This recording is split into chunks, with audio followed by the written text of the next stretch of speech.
भवाय च रुद्राय च नमः शर्वाय च पशुपतये च नमो नीलग्रीवाय च शितिकण्ठाय च नमः प्रवर्तिने च युक्तकेशाय च नमः सहस्राक्षाय च शतधन्वने च नमो गिरिजाय च शिपिभिष्टाय च नमो मेधुष्टमाय च शुभरे च नमो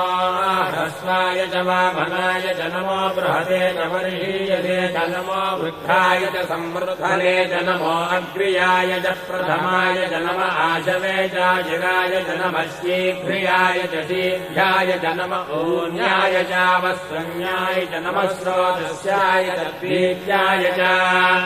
नमो